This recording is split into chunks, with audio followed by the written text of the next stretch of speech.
consommateurs. Aidez-nous et le réseau Plus que Pro à protéger, défendre les droits et les intérêts qui sont les vôtres et ceux de nos chers consommateurs de France. Et combattre le cancer que constituent ces pseudo-youtubeurs de l'intox et la désinformation. Parce que nous, on ne triche pas de calomnie, on dit la vérité. Vous avez l'opportunité de vous abonner à la seule chaîne YouTube qui vaille à votre jouet. Merci de nous avoir donné votre confiance. Autotransact Talange, réseau Plus que Pro pour la défense du consommateur. Donc là, on vous présente l'environnement de la croix de distribution sur un Jumpy, donc un utilitaire. Donc c'est un professionnel qui nous a fait l'honneur de nous confier donc son véhicule. C'est vrai qu'on a pas mal de contrats avec les professionnels, donc on a une clientèle, je dirais 30% professionnels et 70% particuliers. Et ça démontre encore une fois la force du réseau Plus que Pro. Le réseau qui sélectionne les meilleures entreprises de France en matière de satisfaction client avec la blockchain. Hein, vous connaissez le principe des avis certifiés blockchain qui sont juste infalsifiables et c'est ça la différence avec le réseau Plus que Pro. Donc là, ça pour dire que là on est sur le moteur HDI 128 chevaux. C'est une des dénominations du moteur de base à 163 puissance 150.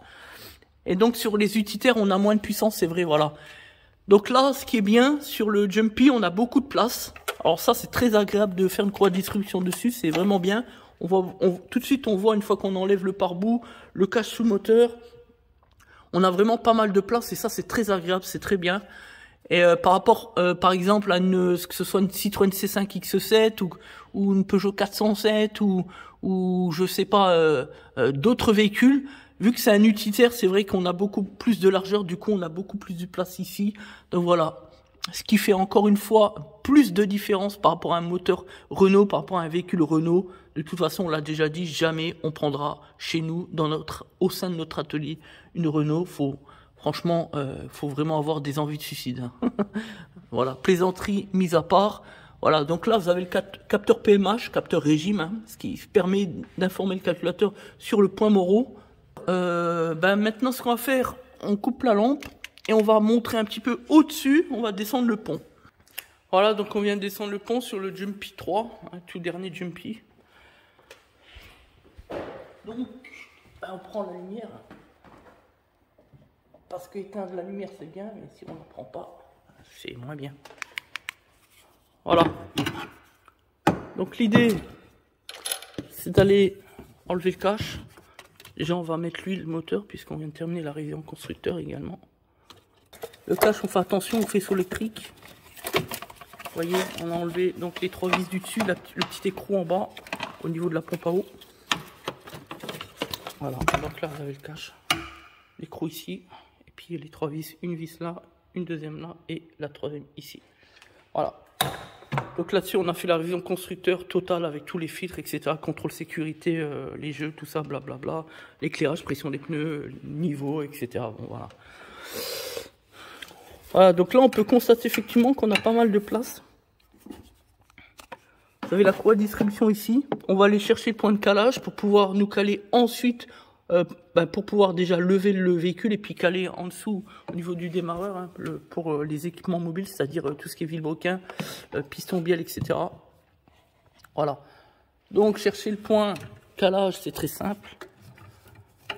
C'est très simple. Nous on sait où que ça se passe à peu près. Donc le trou il est là, ok.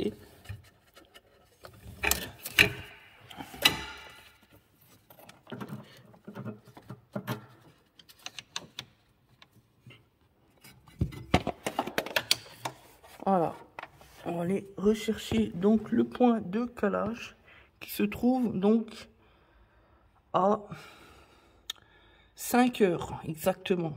Ouais, je dirais 5 heures. Donc je suis quasiment dessus du coup. Donc on va juste mettre la pige et travailler avec la roue. On va mettre la 6e vitesse pour pouvoir avoir de la traction et puis faire le job. Voilà. Donc là vous avez le plateau ici qui sert au signal pour le capteur PMH, capteur régime. Voilà. Donc il est engagé avec la poulie d'ampères qu'on vient de déposer à l'instant. Donc ça, on va l'enlever, elle s'enlève. Hein. Il y a juste, c'est juste l'encoche qui permet de la faire tourner en même temps que les équipements mobiles. Mais elle peut s'enlever. Je vais essayer, si j'ai le talent, je vais essayer comme ça de l'enlever. C'est pas évident. Sinon, il faudra enlever le cache. Vous voyez la petite encoche ici. Voilà, tout simplement. Pareil pour la tension de la courroie de distribution, il faudra prendre en considération l'écart au niveau de l'encoche. C'est fait exprès par le constructeur pour justement mieux équilibrer l'ensemble de l'épure distribution lorsqu'on fait la retention et puis lorsqu'on repose donc la courroie de distribution. Voilà, tout simplement. Ici, vous avez la pige dans la boîte, la pige pour le vilebrequin. Et puis en haut, on avait posé donc là-haut. Ici, on peut voir la pige sur la bracam, la poulie à bracam simplement. Voilà. Donc maintenant, on va déposer le capteur régime. Le cache, il reste, je crois, même, il reste rien du tout, puisqu'on a enlevé tous les écrous. Tac. Voilà. Cache. Donc bien nettoyer avant la repose, la poussière, tout ça, au nettoyant frein, etc. Et donc là, vous voyez, vous avez l'environnement.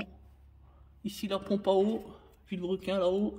Ici, le galet qui est pris dans le support latéral, vis de 16, et puis là, traditionnel pour le galet tendeur ici, vis de 13, avec la laine de 6 pour pouvoir réaliser la tension. Voilà. Donc là, on a le cache anti-poussière, la poulie d'ampère, c'est l'ergot ici. Donc, les vis à la loctite comme ça, dans le kit d'isserie, on a une vis neuve, on met la vis neuve. Elle est déjà préparée en loctite, voilà. On est sérieux, on est professionnel, on fait travail propre. On fait pas n'importe quoi. Comme les bricoleurs du dimanche, là. Surtout à la courroie d'isserie. Donc là, c'est le cache. Croix accessoire neuve. Là-dessus, c'est une longueur 1245. Et kit d'isserie neuf. Donc nous, on travaille avec le groupe Alliance Automotive. C'est simplement le leader dans le monde. On est livré 4 fois par jour. 4 fois par jour, 2 fois le matin, 2 fois l'après-midi, pour pouvoir gérer les demandes même les plus inopinées de la part de nos clients. Donc faites attention aux joints. Ici, vous voyez, vous avez la vis neuve, comme on l'indiquait à l'instant, avec la loctite. Voilà. Et puis vous avez enfin la croix d'isserie et le galet. Voilà. Voilà, galet distribution. Donc on manipule avec dextérité. Il est déjà prépigé. Ça facilite la repose tout simplement. Et là vous avez donc la croix de distribution. Voilà. Donc au niveau du sens, on ne se trompe pas, hein. Il y a un sens au niveau du lettrage. Il ne faut pas faire très attention. En cas d'erreur, c'est le sieur, hein. C'est la casse moteur. Il y a un côté qui est toujours renforcé par rapport à la traction des pignons en fait, par rapport à l'autre. Donc si on se trompe de sens, eh ben, on peut être rapidement sur une usure prématurée de la croix de distribution. Et vous le savez tous, ça veut dire casse moteur à la fin, au bout du tunnel. Voilà, donc c'est parti, on va faire les travaux et on va vous laisser. Donc voilà, on vient de terminer la distribution sur le Jumpy entreprise. Donc on fait le niveau, liquide de refroidissement, purge ici. Voilà, purge là, on dessert, on attend que l'air sorte. Une fois qu'on voit le liquide, on referme. On serre bien. Fait. Ici, au niveau chauffage, bon là exceptionnellement vous en avez deux. On ouvre les deux, pareil, on dessert, etc. Nous on vient de le faire, donc c'est tout bon, on a resserré. Donc c'est purgé. Maintenant on va mettre en route, on va le faire ensemble. On a remis le cache. Ensuite il nous restera le bloc ici pour le filtre à pollen. Filtre d'habitacle que nous avons changé, c'est un modèle charbon, voilà, qui est tout neuf. Voilà, vous avez deux vis là et deux vis ici, de chaque côté, rien d'extraordinaire, mais ça on le montrera tout à la fin.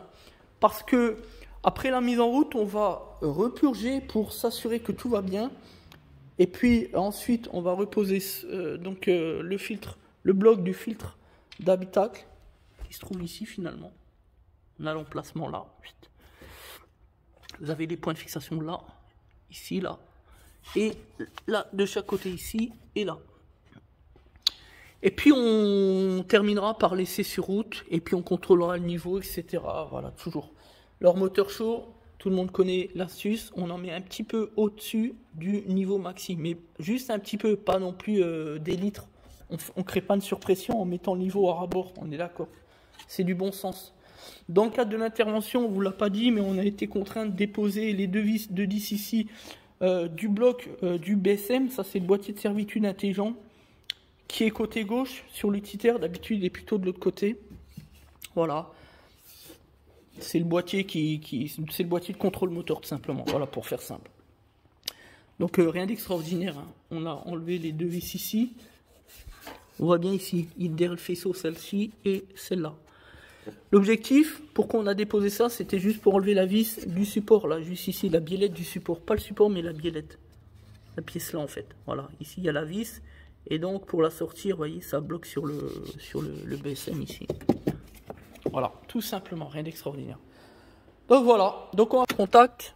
Ici, on avait déjà, nous, pré-réglé, mais il faut toujours mettre sur chaud. On coupe la radio. On met sur chaud. Au niveau de la température, toujours chaud. Et toujours comme ça, devant le conducteur, comme ça, voilà. Et au niveau de la pression, mais pas beaucoup, pas à peine que le ventilo tourne à fond, on le fait tourner juste un peu, avec 2 crans maximum, c'est tout, comme ça, pas plus. On enlève le rapport, évidemment, qu'on avait utilisé pour faire tourner le moteur pour trouver les points de calage. Voilà. Puis maintenant, on peut faire la mise en route, tout simplement. Donc on a changé les filtres à carburant, donc voilà, on prépare bien juste pour la pompe de gavage derrière. Et on va faire donc la mise en route, c'est parti. Voilà, tout s'est bien passé.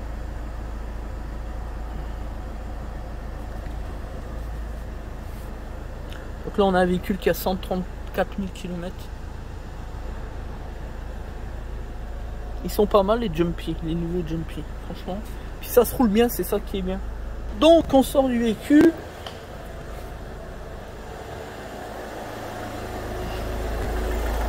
Voilà.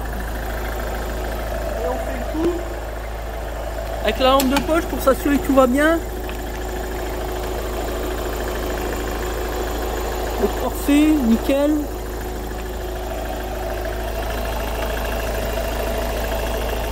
Ça tourne bien correctement, tout est bon. Là, on va essayer le liquide de refroidissement évidemment. Il s'agit de faire du travail propre.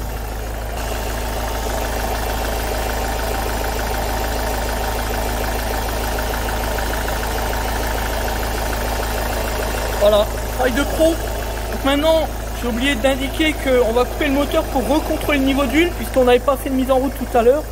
Pour s'assurer que le niveau est bon puisqu'on a fait la vidange, etc. Ben voilà ce que c'est l'environnement d'un professionnel de l'automobile. Notre objectif, il est très simple, restaurer la confiance au consommateur, montrer qui on est, qu'est-ce qu'on fait au quotidien. C'est pas forcément de montrer aux gens comment faire leurs travaux. Vous savez, nous sommes une entreprise, pas une association caritative, hein, à but non lucratif, on est d'accord.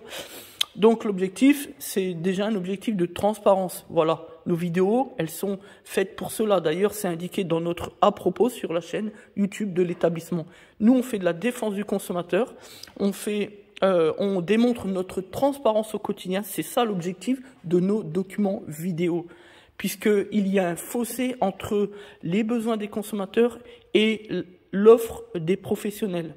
On est souvent dans un cadre de surfacturation, un cadre d'abus, où l'on ne respecte plus, on ne considère plus ses propres clients. Eh bien nous, on a décidé de changer les choses. Ça a été l'objectif lorsqu'on a fondé l'entreprise en 2013. Voilà. Et je pense qu'on y est bien parvenu, puisque les gens nous font confiance, puisqu'on a mis en place un certain nombre de choses pour justement redorer le blason des garagistes depuis 2013, notamment notre stratégie sur la base de l'encadrement juridique, la transparence, la considération client et le juste prix, très important. Alors attention, dans juste prix, il faut bien comprendre ce que l'on évoque ainsi, c'est-à-dire que on n'est pas forcément une entreprise qui va chercher à faire le moins cher. Ça, vous ne trouverez pas chez nous. Simplement, on va proposer le vrai prix, le prix qui permet d'identifier le consommateur à sa juste valeur, tout simplement. Et à la fin, eh bien le consommateur n'en demande pas plus, simplement qu'on le respecte en proposant le tarif qui est un tarif correct et non pas les prix cassés, puisque les prix cassés, on le sait tous, c'est souvent quand on a affaire donc à des charlatans, des imposteurs, des fraudeurs, ou alors même ces délinquants de pseudo-youtubeurs. Voilà la vérité.